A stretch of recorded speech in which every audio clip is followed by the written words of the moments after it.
Hello दोस्तों, जय मसीह की Bible story audio Hindi channel में आप सभी का स्वागत है।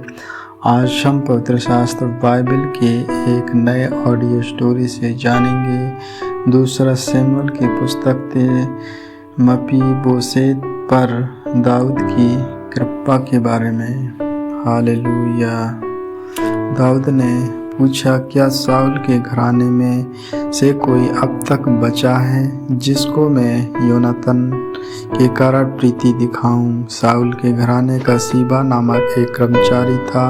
वह दाऊद के पास बुलाया गया और जब राजा ने उससे पूछा, क्या तू सीबा है? तब उसने कहा, हाँ, तेरा दास वही है। राजा ने पूछा, क्या साउल के घराने में से कोई अब तक बचा है जिसको मैं परमेश्वर की सी प्रीति दिखाऊं? सीबा ने राजा से कहा, हाँ, योनातान का एक बेटा तो है जो लंगड़ा है। राजा ने उससे पूछा, वह कहाँ है? सीबा ने राजा से कहा, वह तो लोदबार नगर में अमीएल के पुत्र माकीर के घर में रहता है।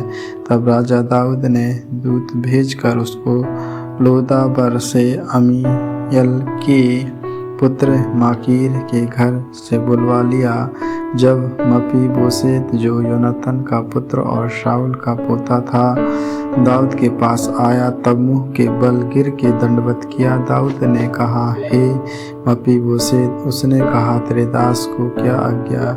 दाऊद ने उससे कहा, मत डर, तेरे पिता योनातान के कारण मैं निश्चय तुझको प्रीति दिखाऊंगा और तेरे दादा साउल की सारी भूमि तुझे फेर दूंगा और तू मेरी मेज पर नित्य भोज किया कर। उसने दंडवत करके कहा, तेरा दास क्या है कि तू मुझे ऐसे मरे कुत्ते की और दृष्टि करे? तब राजा ने साउल के कर्मचारी सीबा को बुलवा कर उससे कहा, जो कुछ साउल और उसके समस्त घराने का था वह मैंने तेरे स्वामी के पोते को दे दिया है। तब से तू अपने बेटों और सेवकों समेत उसकी भूमि पर खेती करके उसकी उपज ले आया करना कि तेरे स्वामी के पोते को भोजन मिला करे।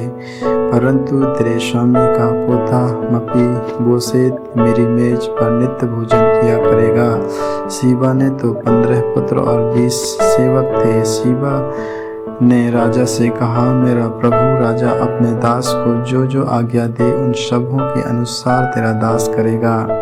दाऊद ने कहा, मपीबोशेत राजकुमारों के समान मेरी मेज पर भोजन किया करे। मपीबोशेत के भी मीका नामक एक छोटा बेटा था और सीबा के घर में जितने रहते थे वे सब मपीबोशेत की सेवा करते थे। मपीबोशेत यरूशलेम में रहता था क्योंकि वह राजा की मेज पर नित्य भोजन किया करता था। वह दोनों पाँव का पगुला था। आमीन आमीन। खुदावंद यीशु मसीह इन वचनों को सुनने के द्वारा आप सबों को आशीष दे। आगे के और भी ऑडियो स्टोरी सुनने के लिए Bible story audio Hindi channel को लाइक, सब्सक्राइब और बेल आइकन को दबाएं। सभी प्रिय भाई बहनों को जय मसीह की।